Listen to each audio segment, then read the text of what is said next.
Good evening, everyone, and welcome. I'm Adam Goodhart, director of the CV Starr Center here at Washington College, as you probably know.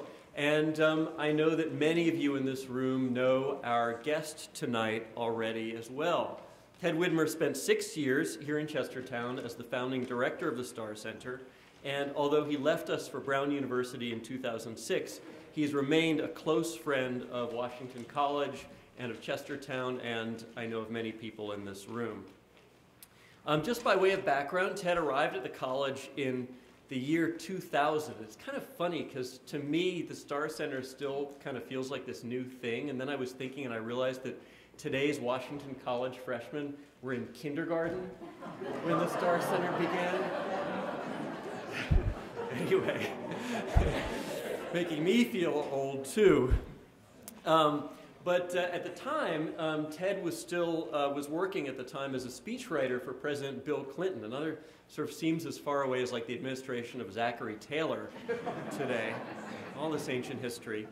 And you might think that it was that experience in political life plus Ted's prowess as a historian that led another president, Washington College's President John Toll, to select Ted as the first director of the Starr Center, an institution that was supposed to connect America past with America present. But I think actually the clearest sign that Ted belonged in Chestertown was that he arrived here not only with this incredible experience and connections, and not just with many cartons of wonderfully obscure history books that he quickly installed in his wonderful house on Queen Street, but also with his own personal stock of 18th century costumes that he also installed on Queen Street and made occasional appearances at the fantastic parties that Ted and his wife Mary and son Freddie used to throw that many of you may remember. Ted is someone who's equally brilliant discussing foreign policy or punk rock, the novels of Herman Melville, or the cartoons of R. Crumb. And for me, even now that he's just an occasional, though regular visitor to Chestertown, Ted will always embody the best spirit of this place, a place that loves history and books, but that never forgets a sense of fun, of the pleasure that can come from good conversation, from teaching, and from learning. And I hope that that spirit will always be part of the DNA of the Starr Center, just like I hope that Ted will always be part of the Starr Center. And in fact, I feel like I just a few minutes ago had some encouraging reassurance that Ted still feels very much a part of Washington College. We were down at the Custom House and we were talking about Washington College and this place, and Ted said, "Yeah, we're pretty great here, aren't we?" So I like that you used we, Ted. I really like that you used we. And I'm also encouraged that we can keep that spirit going, looking out and seeing here in this room so many people, too many for me to mention by name, who are still involved, who were involved in the center's founding and are still involved in different ways in keeping, I think, its spirit going. And working with Ted meant always having to expect the unexpected and the wonderful. You never knew when he was going to bring someone famous to town or announce that he had just launched one of the largest book awards in the country, the George Washington Book Prize, or bring a group of Muslim students to Chestertown from South Asia to spend the summer studying American culture and democracy here under the auspices of the U.S. State Department. Ted also made our original connection with Senator Birch Bayh, who's here with us this evening and who's now a senior fellow of the college. After his departure from Chestertown, Ted became director of the John Carter Brown Library, one of the world's leading collections of early Americana. He left the library last year for a new job as assistant to the president of Brown University while simultaneously serving as a senior advisor to former Secretary of State Hillary Clinton. And those of you who know Ted well will know that the word simultaneously is one that's often used in the same sentence with Ted Widmer, because he's got to be one of the world's champion multitaskers. Currently, in classic Widmerian fashion, he's continuing to work with both the Brown administration in Providence and with Mrs. Clinton in Washington, whom he just left about an hour ago, and I think flew in like a Secretary of State helicopter, ex-Secretary of State helicopter, trying to make it to Chestertown on time. So he's got those two jobs while simultaneously, that word again, working on no fewer than 4 different book projects spanning higher education in the 18th century through statecraft in the 21st. This evening, Ted will be talking about his most recently published book, Listening In, the Secret White House Recordings of John F. Kennedy, a project on which he collaborated with the president's daughter, Caroline, and with the Kennedy Presidential Library. It's a project on which he brings to bear not just the insights of a superb historian, but also, of course, firsthand familiarity with the Oval Office. There will be an opportunity to ask Ted some questions after his remarks, and then after the questions, there will be an opportunity to purchase copies of the book that Ted will be signing over there in the corner. So with that, please join me in welcoming Ted Widmer back to Chestertown.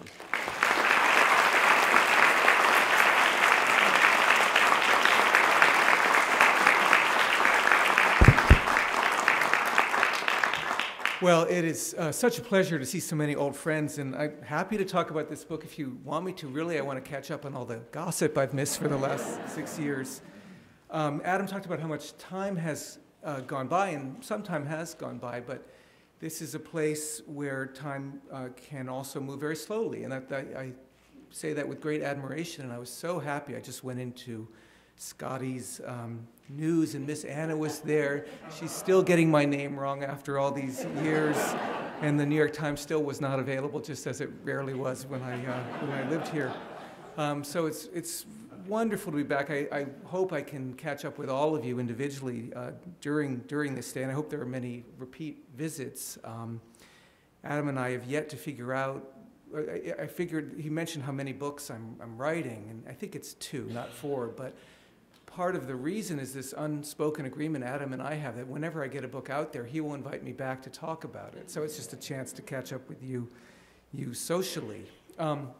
Well, I did just see Mrs. Clinton this afternoon, and that too is a kind of time warp for me. I've been away from the Clintons for many years, but I was working for the Clintons in the 90s when I was recruited to come here, and I spent some time in the very house that I was in this afternoon, their house in Washington, D.C. on Whitehaven Street near Embassy Row. And as I got into my rental car and drove out here, all the memories flooded back, and I was in exactly the same commute that I was in the fall of 2000, just as the Star Center was starting up. And it was a fascinating drive, not only for my memories of that time and the thrill of starting the Star Center, but also I never will stop enjoying that feeling as you go east of going backwards in time. Most of American history tells us that as you go west, you get to a simpler area, but in this specific part of the country, it's fascinating. You go east of Washington, and the buildings melt away, and the cars are fewer and further in between, and it's a chance for a historian to relax and think about the passage of the centuries and get back to this very important spot. And we used to say a lot of things about Chestertown in the early years of the CV Star Center, how it was important because this was the central place in the United States as measured by the 1790 census.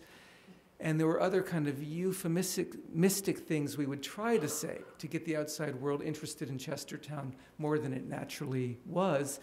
And I find as I come back that it is everything we always said about it and a whole lot more. It's an extraordinary place that is extraordinary for, yes, the architecture, the beauty that you see all around you, but also the inner resources. And it took a lot of those to resist Walmart in a fight that had just concluded immediately before my arrival, and it took a lot of inner resources to start the CV Star Center, and I was the beneficiary of a lot of thinking about the Star Center well before I arrived here. President Trout before President Toll, and President Toll did a huge amount, and Jay Griswold, who's with us tonight, really helped it to become not a reality, not just a dream, but a reality. And to walk through the Custom House today, and we probably should even thank Wilbur Hubbard, who never heard the word Star Center, but he gave the Custom House, and that was an important gesture. But to walk through those rooms, those charming rooms, and I love that you can roll a marble on any floor in that house and it won't stay still. But to see the accumulation of talk posters from 2000 to the present is really impressive, and all the things that have come along. Some by design, much by serendipity and good fortune, and the arrival of Senator Birch by here was a great moment of good fortune for the Starr Center, but I take no credit for that.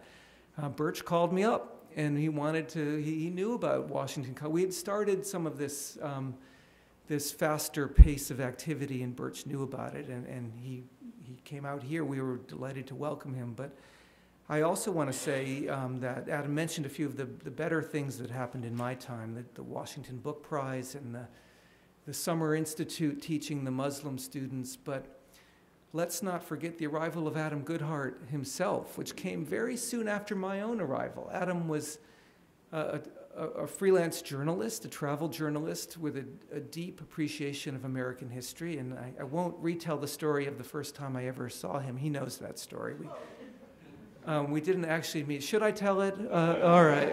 Well, I was a young teacher in a program at Harvard University called History and Literature. It was a very impressive program. You had to apply to get into it, but it also seemed to attract all of the eccentrics of Harvard University, which is saying something.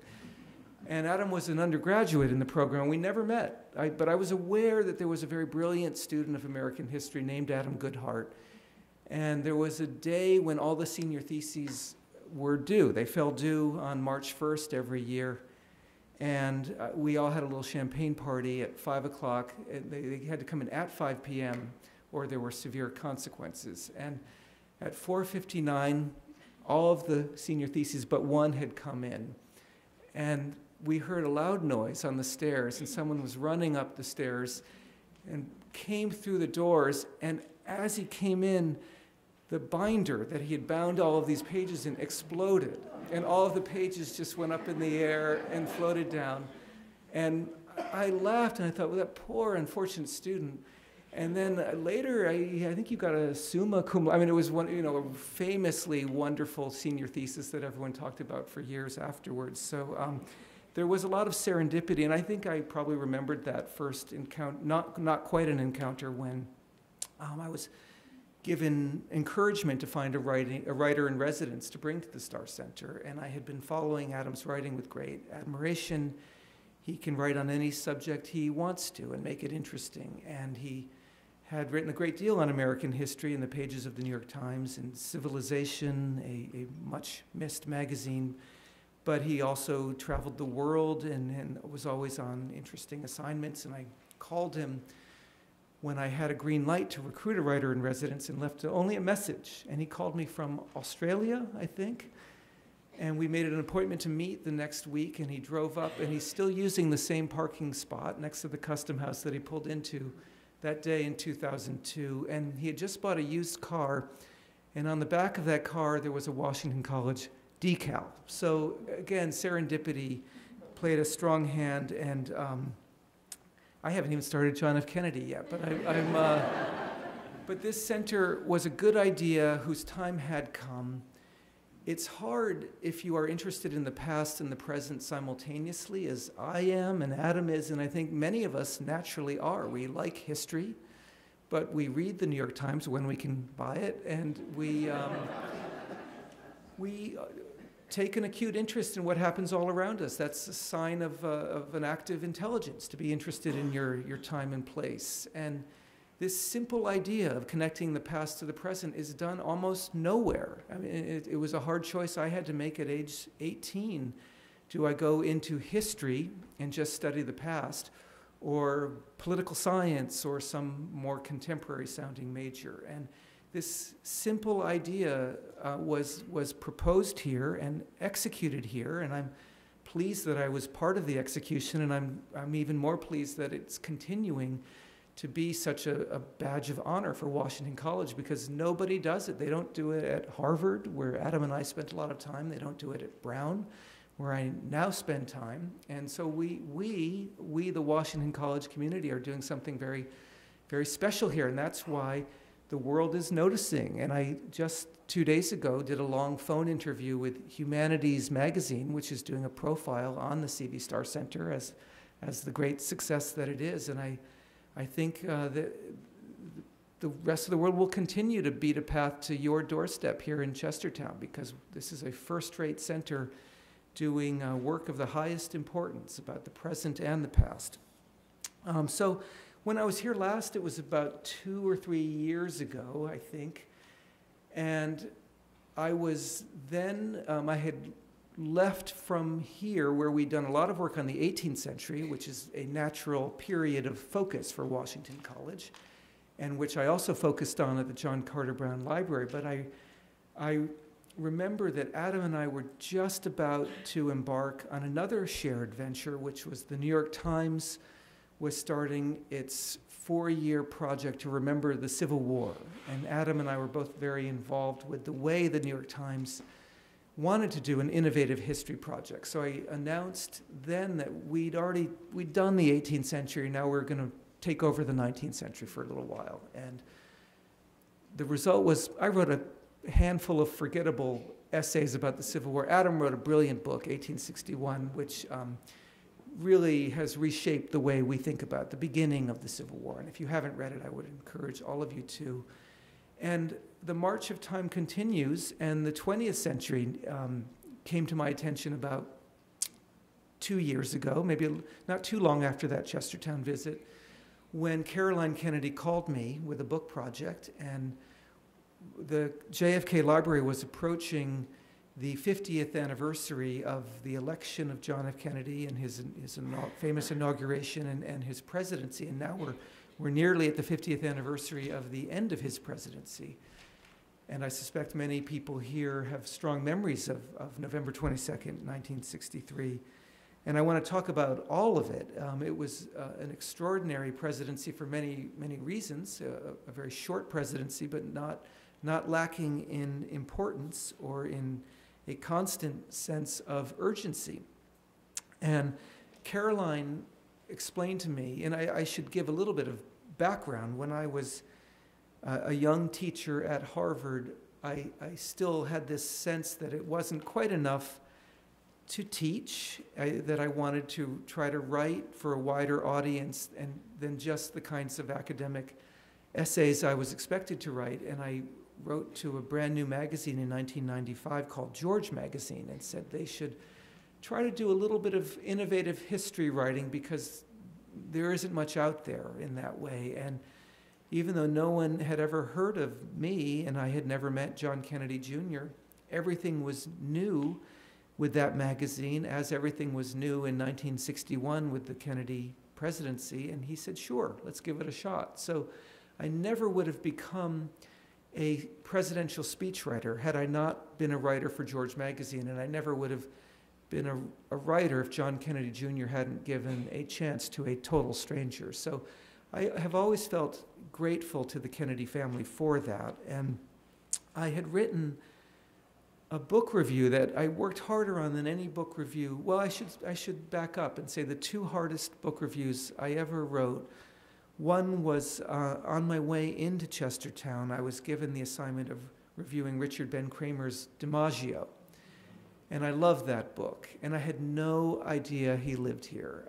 I wrote a very laudatory, careful review that just said, this is a fantastic book about baseball and everyone should read it. And I got a really nice note in the mail from Richard Ben Kramer. And that was yet another act of serendipity where no one knew all these pieces were out there ready to come together, but the encouragement he gave us in the early years was really just so cherished by me, and I know by Adam. So that was another way we were very fortunate. But I also was given the assignment in the New York Times of reviewing Robert Dowlick's book about John F. Kennedy that came out around 2003.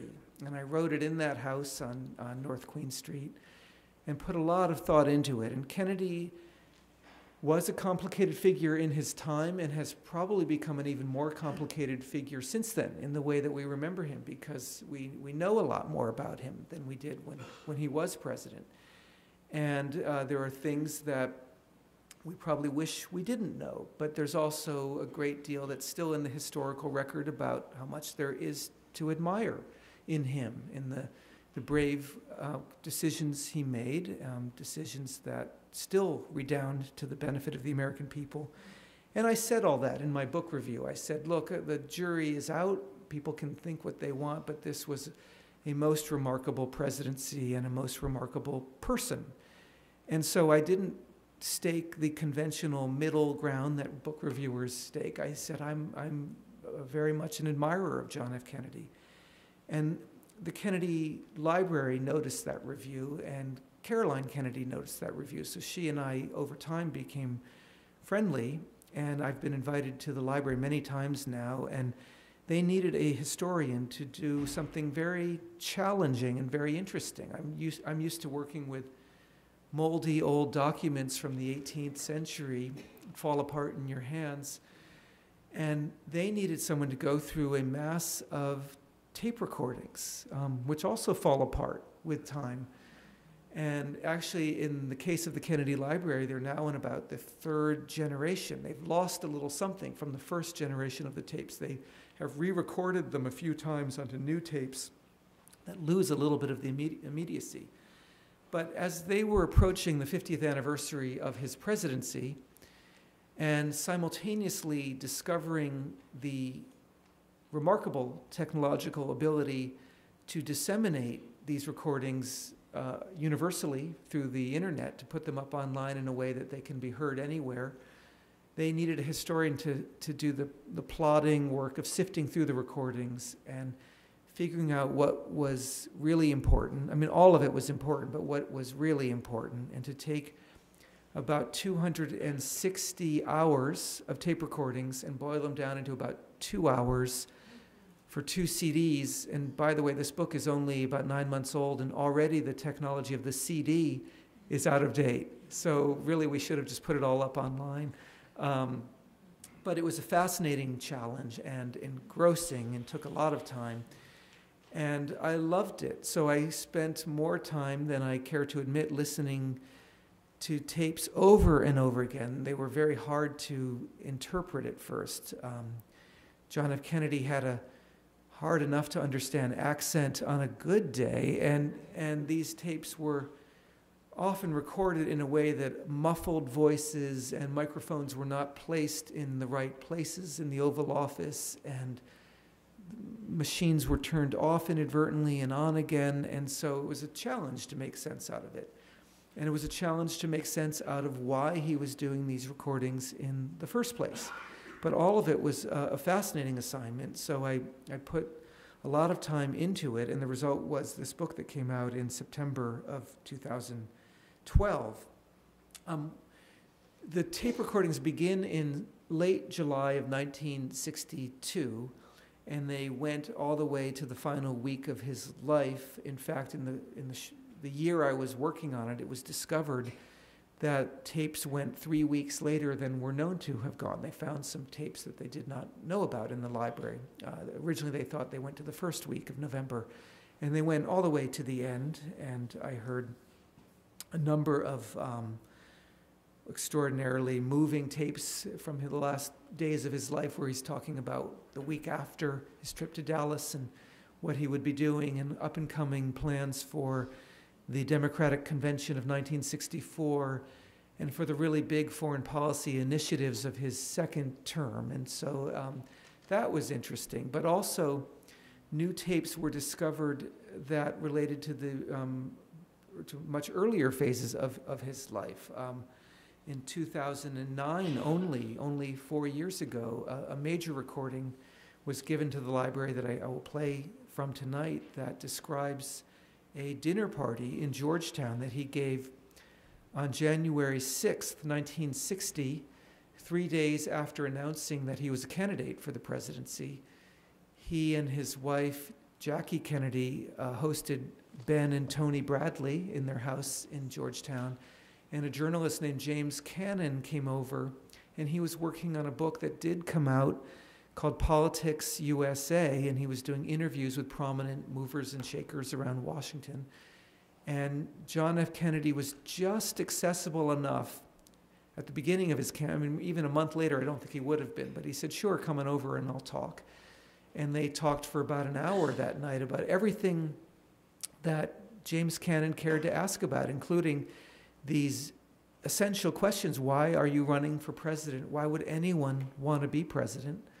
what's wrong with you that you want to be president? I mean, really interesting questions and really interesting answers. Long, honest answers, and I'll get to them later, but that tape had never been heard by the American public, and that's in this book. So through old-fashioned shoe leather and just a lot of hours of listening, I felt that I was able to find some new things that had never been heard.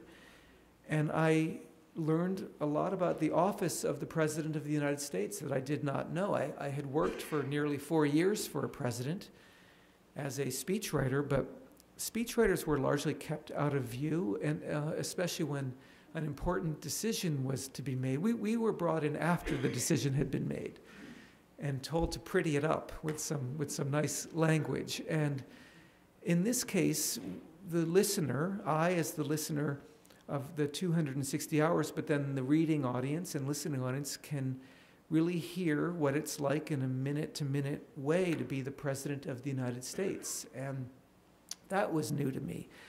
And I thought these records are of extraordinary value, and I hope at a minimum that people will listen to what's in this tape, but then I hope very much that they will go from the book into a properly archived list of all of the recordings that will be available forever on the website of the John F. Kennedy Library, and that is now true.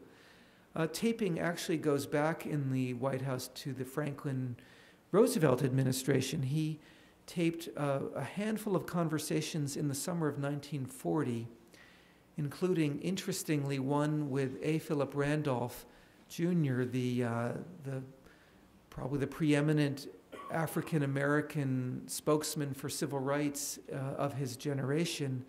And in that conversation, which is we can still hear, he advocated for a march on Washington on the Mall of Washington, D.C. And one of the last conversations in the JFK tapes is A. Philip Randolph, Jr. coming into the same office, the Oval Office, on the day of the Great March on Washington in 1963. And he's just so happy. And it took 23 years, but you can hear almost the same conversation between A. Philip Randolph that he had with Franklin Roosevelt and with John F. Kennedy. Truman and Eisenhower likewise did very modest taping. Neither, I think, was comfortable with it. And only 8, 9, 10 hours of tapes, not very interesting conversations. But in the summer of 1962, John F. Kennedy took it to a new level and began taping all the time. He asked a Secret Service agent to install a private taping system. I'm sorry, this isn't my phone, but it keeps going off. And maybe it's a sign that I should get to the Q&A more quickly. He asked the Secret Service agent to very secretly install a taping system that was so secret that none of his top advisors knew about it, except I believe his brother, Robert Kennedy, knew. His other brother, Edward Kennedy, did not know. His secretary, Evelyn Lincoln, knew, and just about no one else did. The tapes were going on, they didn't go around the clock the way they later would in the Richard Nixon administration, where Nixon just had a voice-activated system that meant everything was being taped all the time. Kennedy actually had a button that he would use to initiate taping, but he taped substantially. He taped every important meeting he was in between the summer of 1962 and the fall of 1963, and it became a very important historic record. I believe he was using it for the same reason we all now can use it, that he needed it for the purpose of aiding his memory as a historian, that he was thinking about the presidential memoir that he would someday write, a book he was, in fact, talking about. Especially on bad days, he would point out all the people he was going to blame in his memoir. And he had a title. It was going to be called Kennedy, the Only Years, which unfortunately turned out to be all too accurate. But he was thinking about a memoir that he would write. And I think the taping was probably intended to be a spur to memory, because so much happens on a daily basis when you are President of the United States. Some historians have speculated that there were other reasons, and these are interesting to speculate about. They are ultimately unknowable. but he had received a great deal of faulty military advice already in his presidency. And we know that during the Bay of Pigs misadventure of April 1961, he was given a lot of really awful advice by the Joint Chiefs and by the CIA, who handed him a unfinished intervention and put a lot of pressure on him for an approval, and then the nature of the intervention changed as it was happening, and he called it off and endured a lot of criticism as a result, and he deserved some of that criticism. He too was at fault, but he had a difficult relationship with his military advisors, and there is a plausible argument that he needed his military advice tape recorded because he wanted to prevent leaks and faulty information after difficult conversations to get out into a Washington beltway that was all too eager to share gossip about the young president. One of the conversations I'd like to play for you today is fascinating. He left the tape recorder going one day during the Cuban Missile Crisis, at the height of the Cuban Missile Crisis. He left the room, but the tape recorder kept going. And as soon as he left the room, the Joint Chiefs launched into a barrage, not of artillery, but of criticism of him and all of his decisions and his reluctance to invade Cuba. So tape recording was politically strategic, perhaps, for him as well.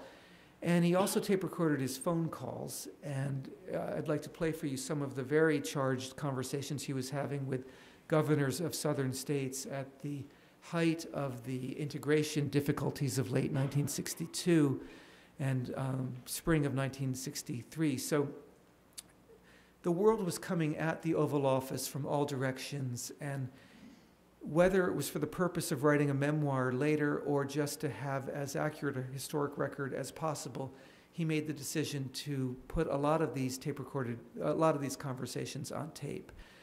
Now, over the years, some of these conversations have come out. The existence of the record was revealed in 1973, the day after a White House aide, Alexander Butterfield, revealed to an investigating committee of Congress that President Richard Nixon had been taping all of his White House meetings. You may remember that revelation and the long chain of events that followed, culminating in Richard Nixon's resignation and the understandable decision of all presidents ever since to give up the idea of tape recording conversations. Well, the day after that, the then head of the Kennedy Library, the library had not even been built, but the records existed, and the head of the Kennedy Library announced that they too had recordings, which shocked the circle of Kennedy family confidants, including Ted Sorensen. You couldn't get much closer to John F. Kennedy than Ted Sorensen or Arthur Schlesinger Jr., who both said they were absolutely shocked that John F. Kennedy had taped conversations because it didn't seem like his style. And it's true that there was something that in 1973 seemed quite sneaky about taping, and it seemed, the whole enterprise Richard Nixon had been engaged in of spying on citizens and tape recording conversations all seemed to go together. But in fact, tape recording conversations is also a precious gift to historians of the future. So there are many different ways to look at it. We know much more as historians about these three presidencies, John F. Kennedy's, Lyndon Johnson's, and Richard Nixon's, than we ever will about any other presidency, because the meetings are taped. And no matter how much you put down on paper in the printed record, it's just not as immediate as what you get from the sounds of an animated conversation. And by the way, only this week, fascinating new revelations are coming out about Lyndon Johnson in the summer of 1968. So the tapes are just a treasure trove of information, and we can think we know all there is to know about a now fairly distant presidency in our past, and yet new tapes will be declassified and released, and with it, very important new information, including in the most recent tapes issued by the Johnson Library, confirmation of something that was rumored to be true. that Richard Nixon in the final weeks of the campaign of 1968 was double dealing. He was, as a candidate, urging the South Koreans not to agree to peace talks that would have ended the Vietnam War in the fall of 1968, because he promised the South Koreans a better deal if he were to be elected. And as a result, the South Koreans walked away from a peace agreement that, had they agreed to it, would have ended the Vietnam War in 1968 and not 1973. But also, that was rumored to be true and confirmed by these tapes. But what was even more amazing to me was the revelation that Johnson, after leaving the race on March 31st, 1968, in a famous speech that announced a cessation of bombing in North Vietnam, but also his own desire to remove himself from the race after a New Hampshire primary that he had not done very well. And in the summer of 1968, he was thinking of getting back into the race. And during the Chicago Democratic Convention of that year, which many of you will remember was probably the worst political convention in American history for its chaos and the violence directed against the young people in the streets of Chicago. Young people who were liberal but who no longer could speak to the Democratic Party very well, and vice versa.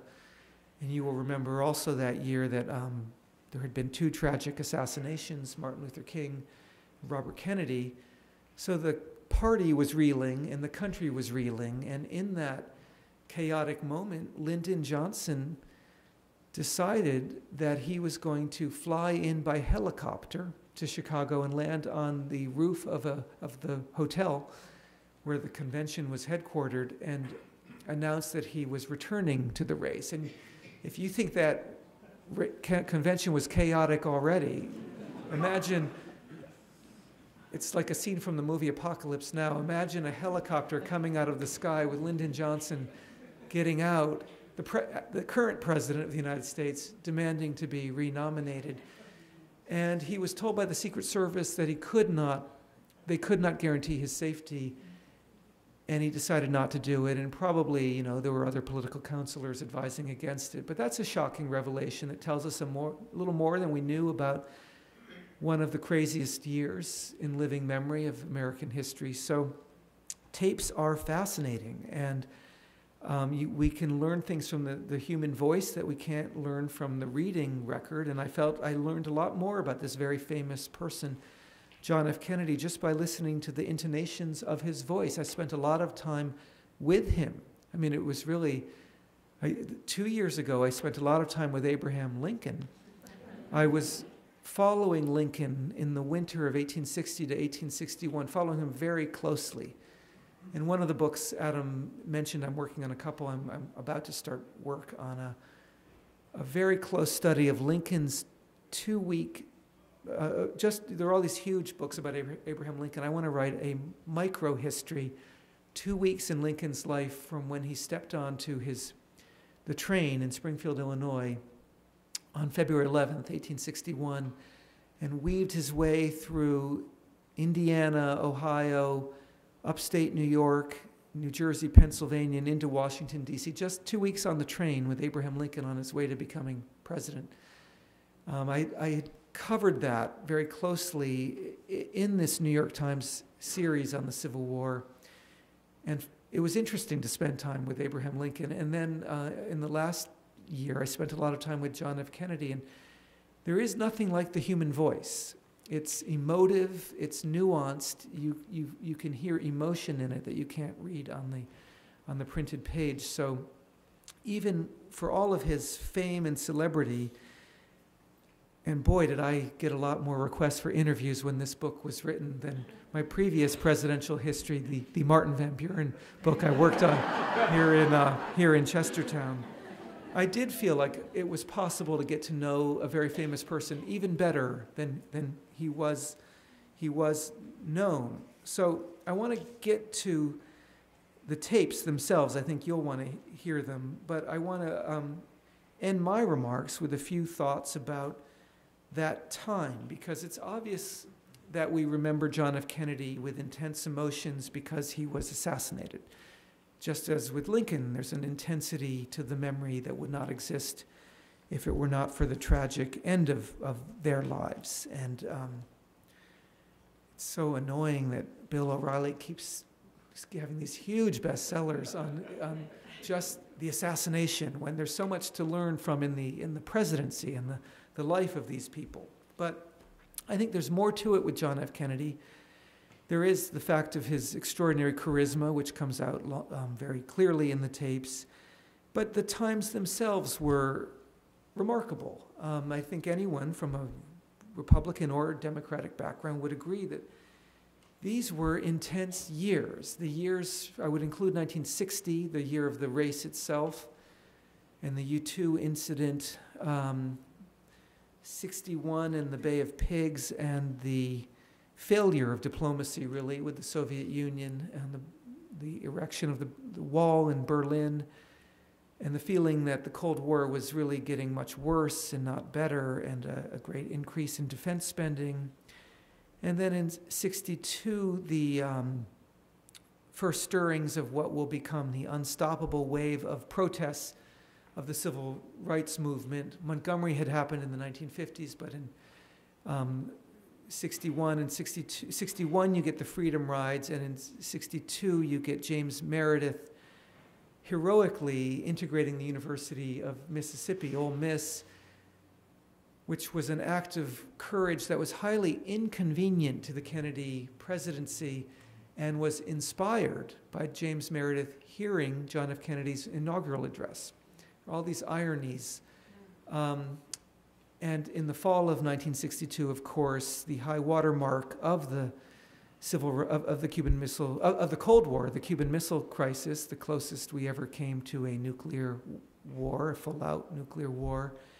And we know that story pretty well. We know the story because there are a lot of written records, and the oral testimony from these tapes actually began to come out as early as the 1980s. The Kennedy Library, having admitted these tapes, began to see them as a way of inviting historians in to tell the history better than it had been told. And so we'd heard those tapes for a while, but nevertheless, hearing all of them in a row was terrifying, including a tape I included that was part of the last year of the release of these tapes. They were being released very slowly as archivists went through them and declassified them, but a tape in which the Secretary of Defense, Robert McNamara, revealed to President Kennedy that there was a day they feared greatly, not that the Soviets would attack, but that one of our own naval commanders would fire a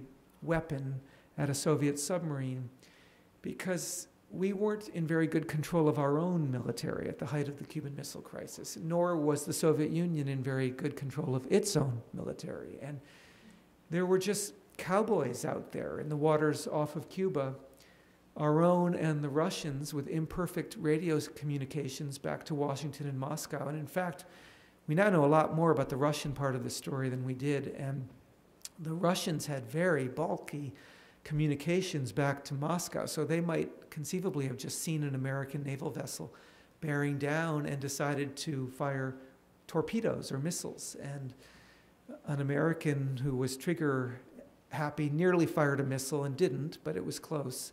And so hearing those tapes reminded me that for whatever, there were partisans pro and against John F. Kennedy, this was a remarkable time in our history that we can't ever study with enough care.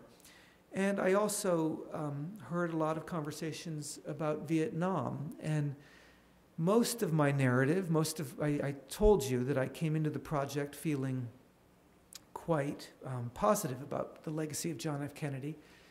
And I think the narrative that I had read in books by Ted Sorensen and Arthur Schlesinger mostly rang true to me throughout this experience, and after of a president who was a little bit naive at the beginning of his presidency and committed a blunder, a serious blunder in the Bay of Pigs, but recovered and gained sufficient confidence to lead the country well on domestic matters and came around on civil rights and prevailed, I think that's the word we can use, prevailed over his own extremist advisors and over the adventurism of the Soviet Union in the Cuban Missile Crisis, and then was on his way toward a really good year in 1963.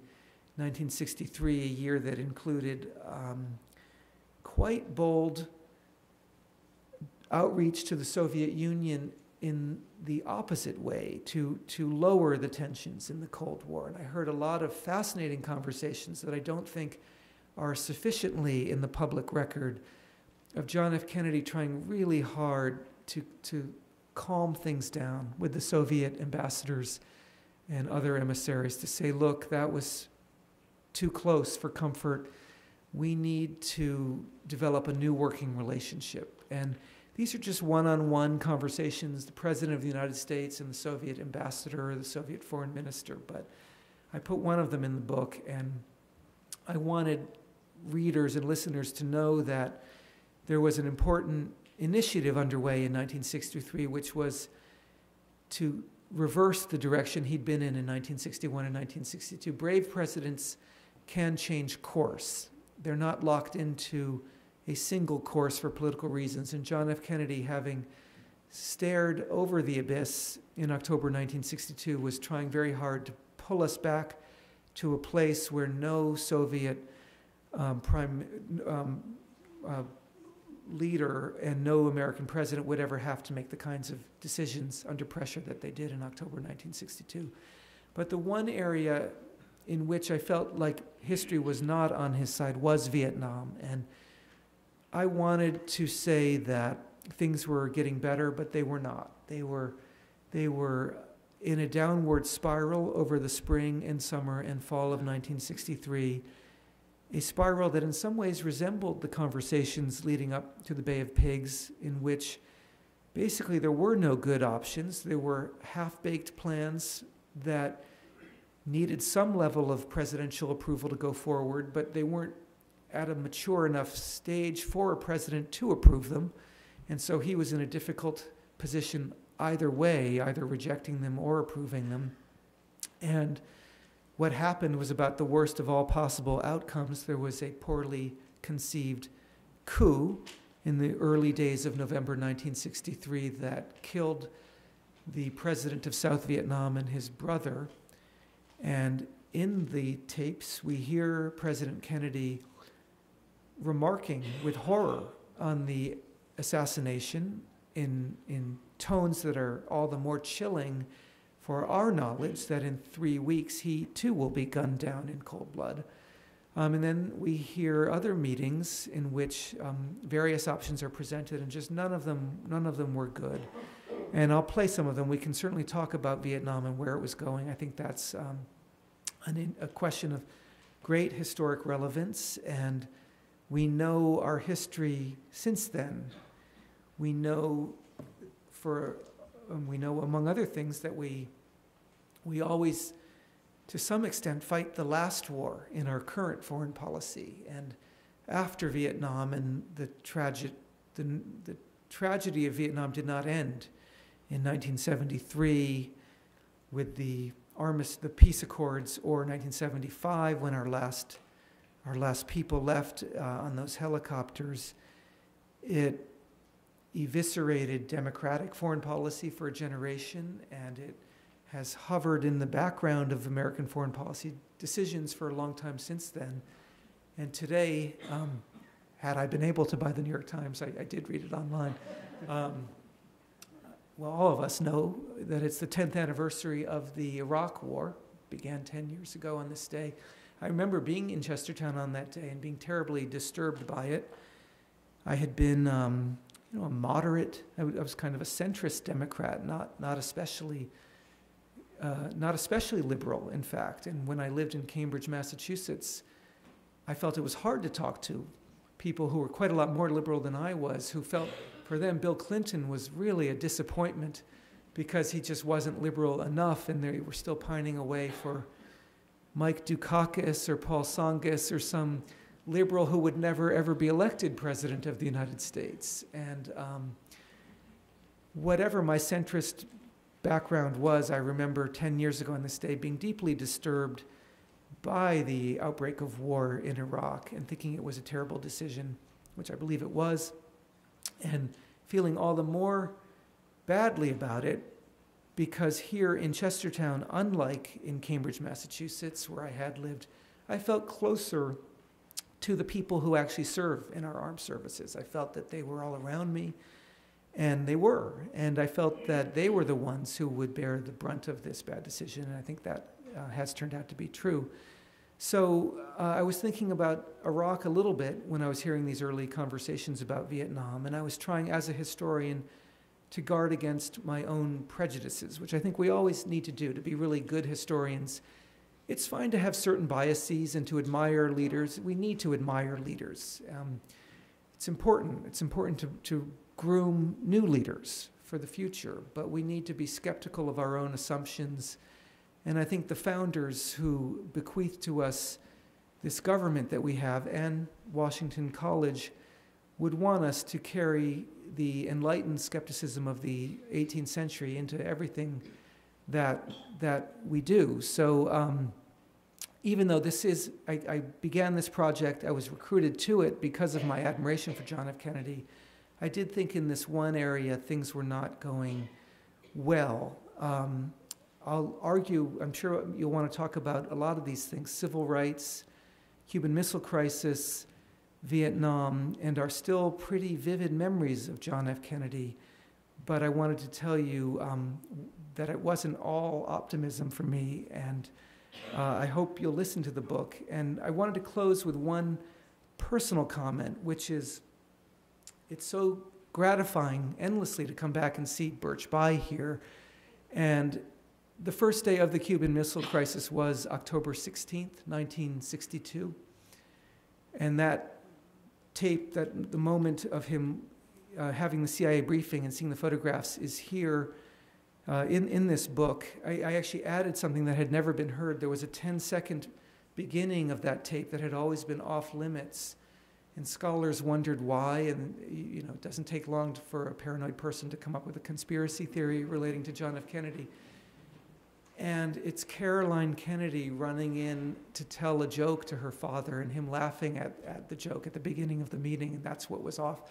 Someone probably for family reasons didn't want her on that tape recording. But 3 days before that, October 13th, 1962, he was in Indiana campaigning for a very hopeful Senate candidate who was elected. Birch Bayh was that candidate, and that solved a pressing political problem for President John F. Kennedy because his most shrill critic on Cuba and on many other matters was Senator Homer Capehart, who Senator Birch Bayh displaced. So we've got some living history in the room tonight. I was alive in 1963, but I don't remember it very well. But I hope all of you who do will feel free to let loose with the questions. So thank you for welcoming me back, and it's great to be home again.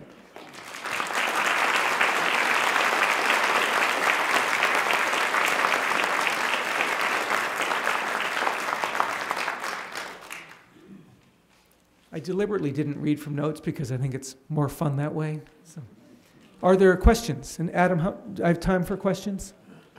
Oh, hi, Bob. Great to see you. See you back there. Thank you. Admittedly, not a complete consensus among historians about the important developments. Right. As far as there is, what particular ones give you the most trouble in the interpretations that they try to establish? It's just really not full of Well, there's no shortage of negative commentary about John F. Kennedy, and there's also no shortage of, I mean, we tend toward extremes with this particular man. He just shook everything up so much and made the country go a little crazy, and we've never lost that intensity of feeling in reflecting on him. I think there were soft spots in the first really serious books about him after the assassination were Sorensen's and Schlesinger's, and they were extremely laudatory. And I think there were soft spots. I think it's fair to say that they were very slow to pick up the standard of civil rights. They were not happy to be confronting the problems that the civil rights, and that issue was led by the young people, black and white, who were forcing change to happen. It was not being led by the Kennedy administration at first.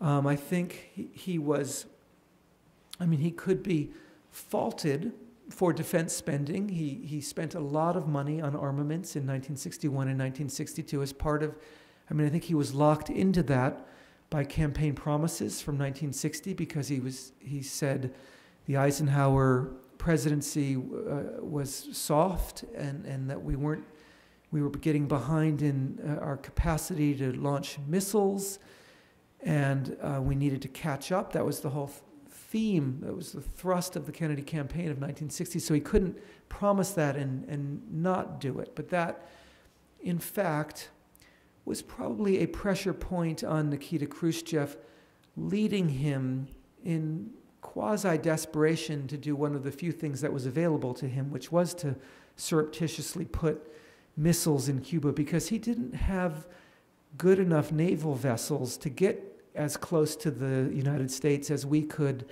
to the Soviet Union. And we were also in the middle of switching from land-based missiles to Polaris. So our technological capacity was becoming very impressive, and Khrushchev was a little bit desperate to keep up. And I think the pressure on him from U.S. defense spending may have also played a role in the decision to put missiles in Cuba. So those are areas that I think are fair to talk about as areas where John F. Kennedy might have done something different.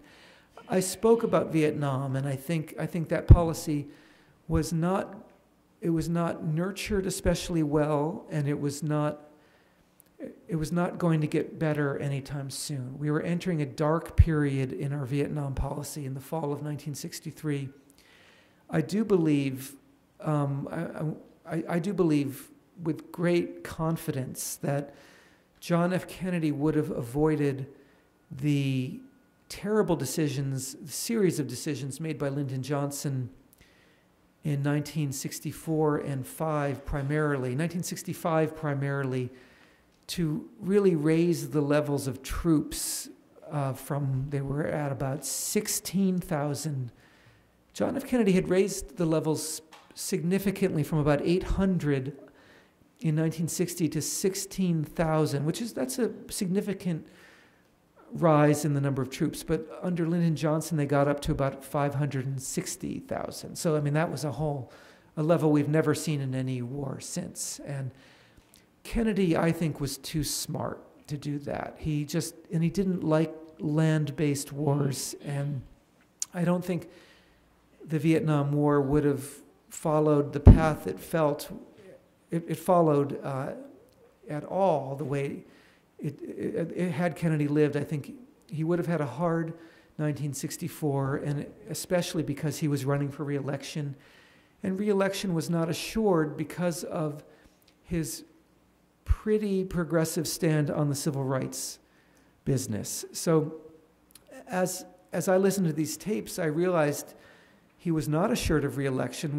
We have a kind of false memory, I think, that because he was assassinated, he became extraordinarily popular.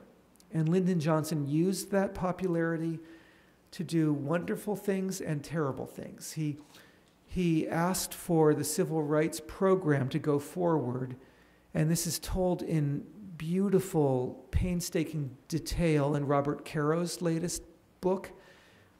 But the martyrdom of John F. Kennedy was used by Lyndon Johnson as a very effective political tool to get the civil rights legislation through Congress, saying John F. Kennedy wanted this to happen, which he did.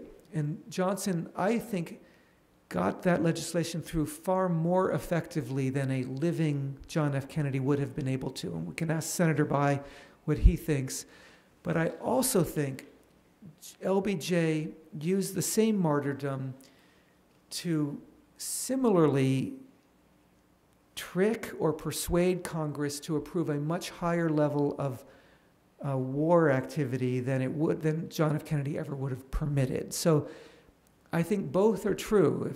If you're following me, LBJ gets full credit for the sweeping legislation of 1964 and 5, some of the most sweeping legislation in our history relating to civil rights and voting and immigration and the Great Society, the whole program. But the tragedy of Lyndon Johnson and of the 1960s is that having done all that, he also overcommitted in Vietnam, and I think Kennedy would have fallen short with that legislation and also wouldn't have committed us to Vietnam in the same way. So, but would he have been reelected? I think is a real question, because the message I got from the tapes is they were plenty worried. They had only won. He had won by one of the smallest percentages in American history. He had won with the unanimous support of the South. The South was an essential bastion of Democratic support, and it was starting to waver. The South was wavering under the pressure that he was bringing to bear on the question of civil rights, which that was why he had hesitated. He had deep political friendships throughout the South, and he needed every single Southern state for its electoral votes. And also, a lot of old-fashioned Democrats were moving out in staggering numbers from where they had lived in the time of Franklin Roosevelt in the cities. They were moving out to the suburbs, and these are the kind of the people who would become what we called Reagan Democrats in the 1980s, the people who became more conservative as they became more affluent. And so a lot of the demographic changes were working against Kennedy in 1963, and he was acutely conscious. He was already planning the films that were going to be shown at the 64 convention, and they were trying to market it to a lot of different kinds of new Democrats, including people living in the suburbs and places like Stamford, Connecticut. And he had a hard fight on his hands. For all of his popularity, he was popular, but he had a hard fight for that re-election in 1964. So I think he was soft on civil rights at the beginning, but I think he was catching up. I think there was no clear exit on Vietnam, but he would have finessed it with some political talk in 1964 that would have been enough to get through re-election. And then I think he would have pulled us out pretty much, except, kept a few thousand Americans there. But I don't think they would have been enough to prevent the not very effective South Vietnamese government from staying in power. So the North Vietnamese would have won at some point in the middle to late 1960s. But we wouldn't have been as traumatized as we were by the failure of Vietnam either. And he probably would have encountered a lot of very serious domestic problems, because as we saw, in what I was saying about Lyndon Johnson and the chaos of 1968, John F. Kennedy, for all of his charisma and charm, would have had to deal with some of that chaos. That chaos was coming even under the bluer skies of Camelot. That chaos was coming, and young people were going to college in huge numbers, whether he was president or Lyndon Johnson was president, and cities were festering and unhappy places, no matter who was president, and the environment was degraded, and women were second-class citizens, and all of that was coming no matter what. And so I feel like he had a hard fight for re-election on his hands, and he would have had, as so many presidents do have, and as Barack Obama may have, he would have had a quite complicated second term. We remember Ronald Reagan similarly with a great deal of nostalgia, and he certainly possessed great charisma. The reality that we historians, we may not be the most fun people to bring to cocktail parties, but our job is to bring reality into the conversation. And that's Bob's question to me, is bringing reality, and I need it too. But the reality of Reagan's second term is it wasn't a very happy time. He had a lot of foreign policy disasters. He lost his grip in a way on speaking and on the public, his relationship with Congress. So that, I think, would have stuck to JFK a little bit too. Yep, sir. And then I'll ask you. Conversations between Robert Kennedy and Jack Kennedy, and I was somewhat amazed at how much Jack Kennedy relied upon Robert Kennedy. Did you? I only just like 10 minutes. Did you find that? Absolutely, I did. Yes. Yes, and I was supposed to do that earlier. I forgot to. But and Bob had asked me were there areas of criticism that I felt were legitimate about John F. Kennedy, which is a very good question. But how close were Robert Kennedy and John F. Kennedy? Were they as close as the public's perception? I certainly found that to be true in the tapes. There are tape recordings of just the two of them talking privately and phone calls, and they speak in a kind of staccato. The words aren't even finished. They're finishing each other's sentences. He was obviously his closest political counselor, in addition to being the Attorney General. And in the Cuban Missile Crisis, there's an interesting conversation where they're in the middle of it, and they're really worrying. I mean, like Vietnam, all options looked bad. And Robert Kennedy's trying to cheer him up and said, you would have been impeached. If you hadn't taken this hard line, Congress would have impeached you. And it's an interesting moment, brother to brother. This isn't to your question, but because it's about Robert Kennedy, I'll just say that one of the more interesting moments for me in hearing all these tapes came at a very precise moment in April and May of 1963, in the time of the Birmingham riots and Martin Luther King's incarceration.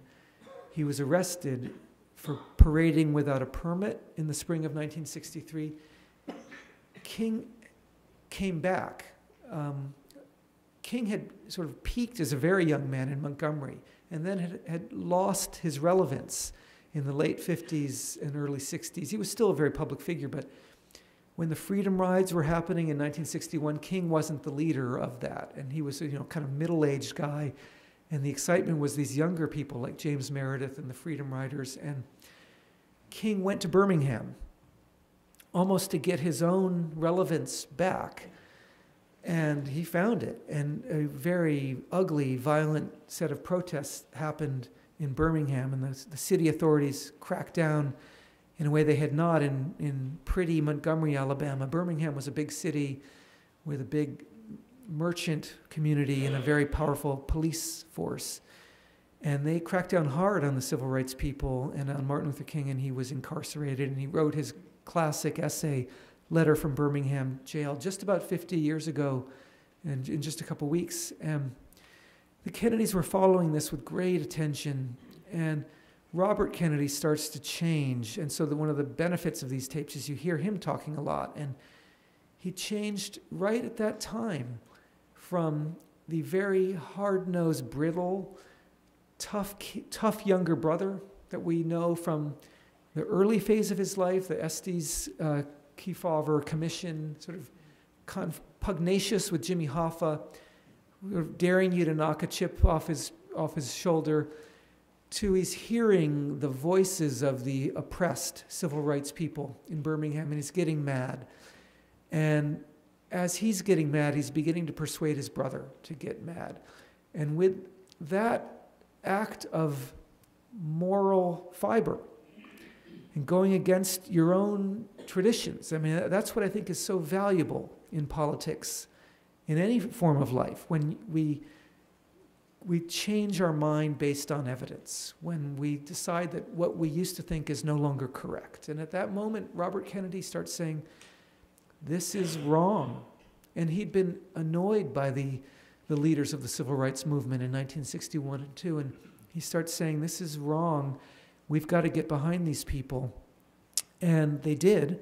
And in June of 1963, John F. Kennedy gives a great civil rights speech. And in August, the day of the Martin Luther King I Have a Dream speech, in this book, you hear that all the leaders come to the White House after the speech. And they had a very intense strategy session in which John F. Kennedy spoke as I had never heard him speak.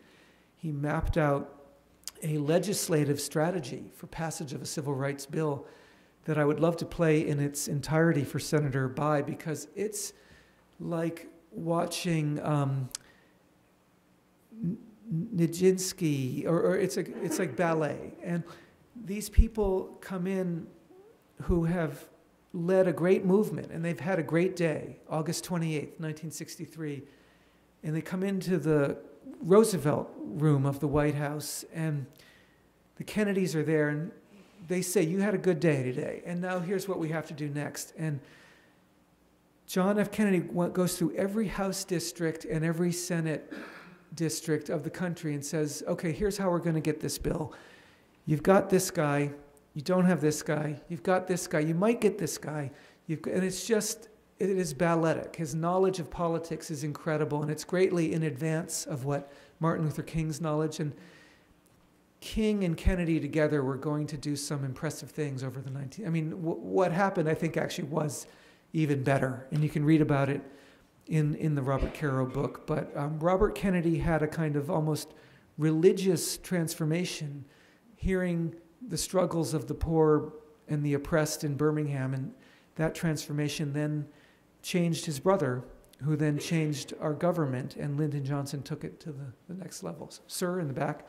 I'd like to ask a question. We have three presidents who take their conversations with others, and it is, as you say, a treasure trove for historians, and it would help the presidents write their memoirs. But is there an ethical question involved here?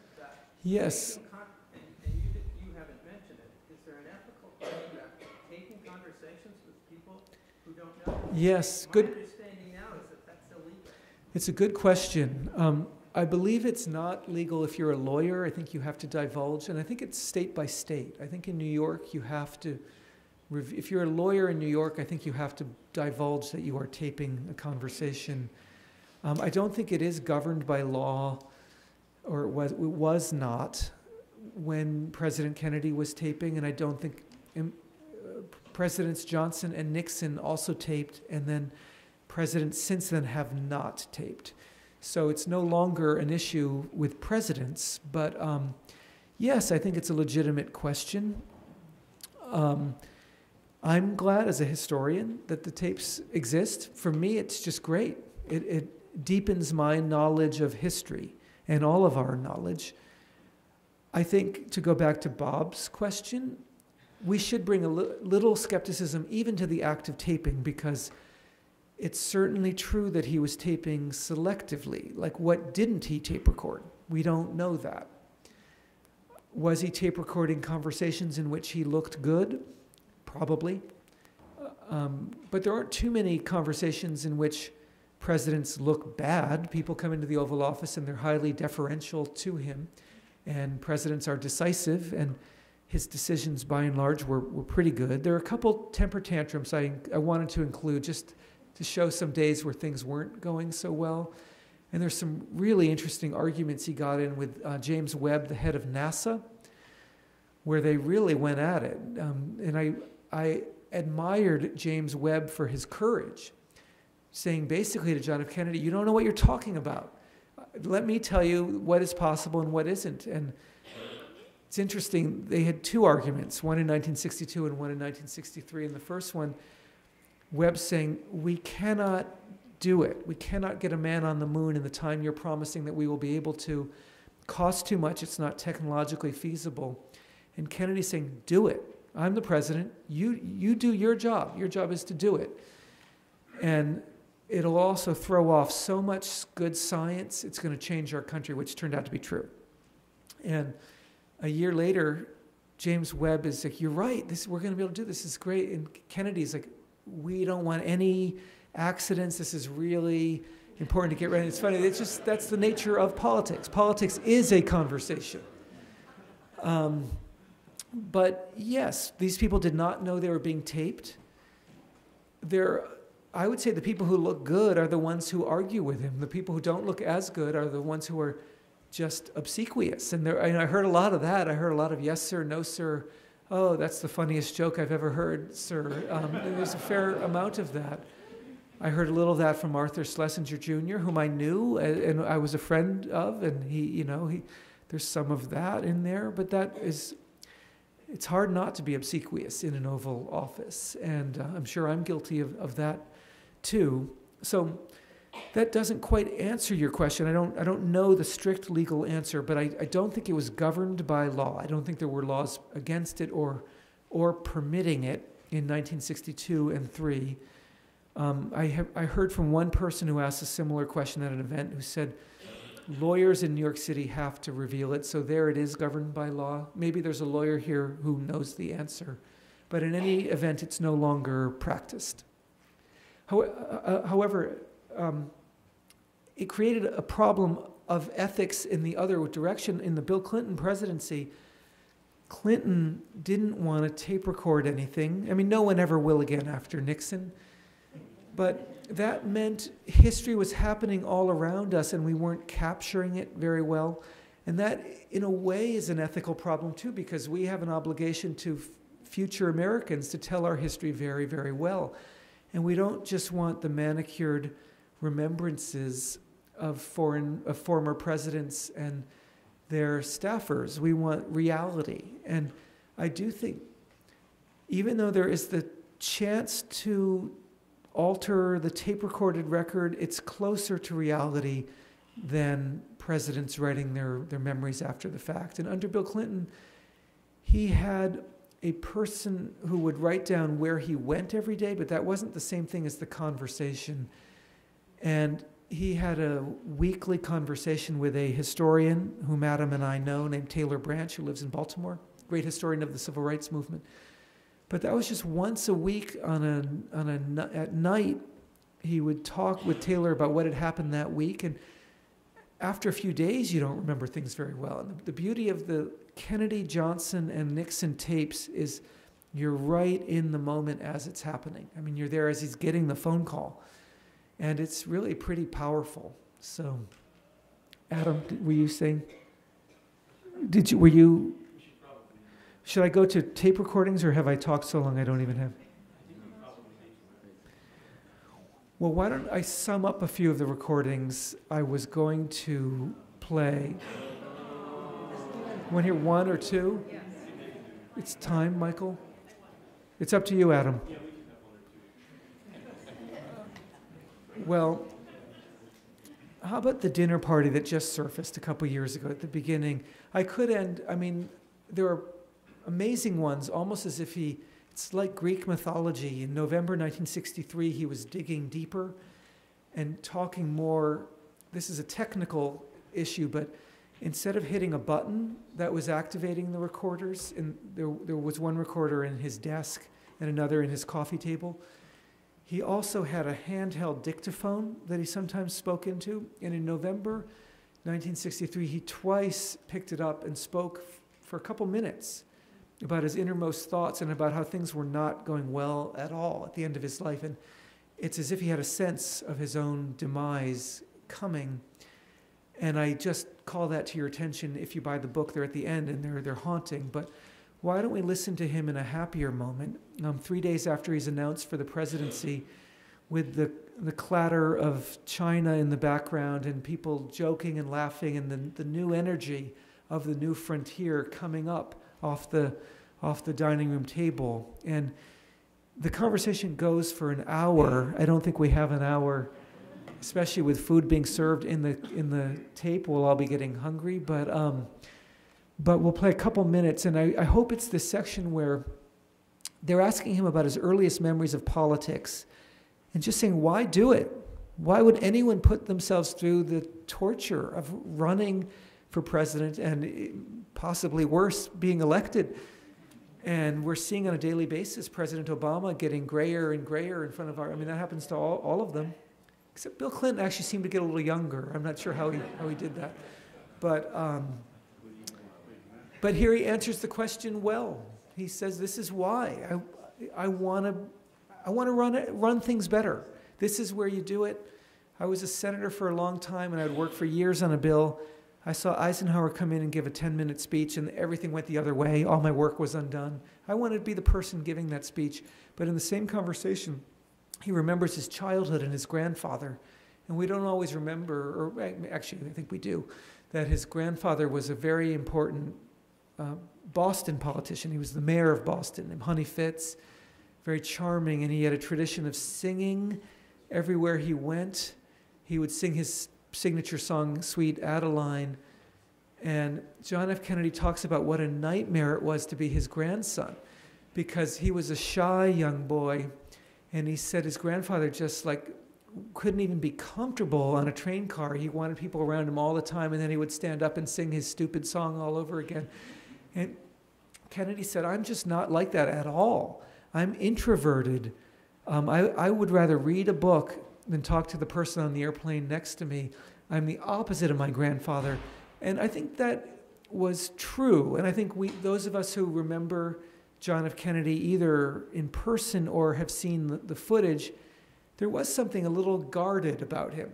He didn't just go and flap his hands in the air and give a big, loud speech. He gave a sort of tight, compact speech that left people wanting more. And that was a very effective new political style. And it was especially good on television, which he was a master of. And I suspect Senator Bai would confirm that there was something different about the way he did politics than Hubert Humphrey or Lyndon Johnson or these guys who were stem winders, who just talked and talked.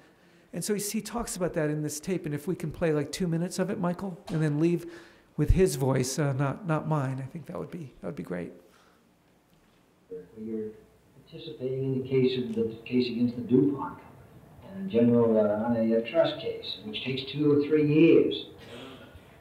You tell me that compares in interest in being a member of Congress and trying to write a labor bill or trying to make a speech on foreign policy? I mean, I just think that there is no comparison. Can I ask a question? Sure.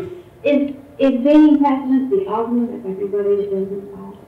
Well, in the sense of being, I suppose, head of whatever organization you're in, I suppose is that, but more importantly, is the fact that this president today is the seat of all power. What you're suggesting is that your interest in politics evolved really after you got into it. Is that correct?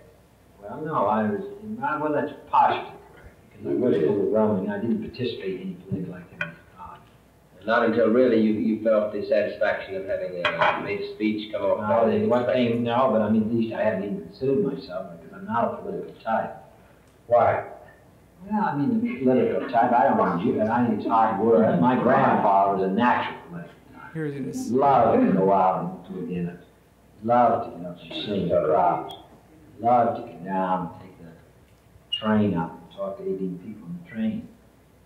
Well, now, come what makes you think you are in a different context? Well, I think I am the fifth at times. My grandfather, his political career was limited partly because he was part of the immigrant group who had not achieved success, but partly because he did do all these things. Therefore, he never concentrated enough to get what he really wanted, which was either governor or senator. Now it requires far more work. Politics is far more serious business. People really aren't so much interested in who's really, they try to make it, I think the judgment is rather a cold judgment as to, and it's not as to what the people who have some competence, old type political personality on his way out. Television's only one manifestation. I think the problem's sometimes. Can anyone understand this at all? I'm always reminded, hearing his voice, of the mayor of Springfield in The Simpsons, who of course is imitating him. But Adam, do you want the final word? Well, he is saying what I said he would be saying. We just can't hear it very well.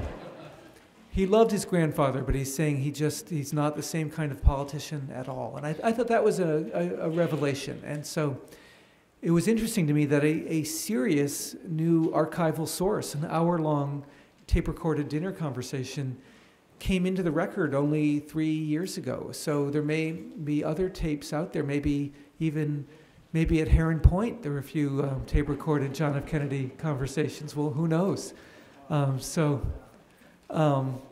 Anyway, I'd love to take more questions. It's a fascinating topic. It's great to be back in Chestertown. I'm going to keep the assembly line of books going just for the purpose of being invited back to see all of you again. So thank you all for coming out.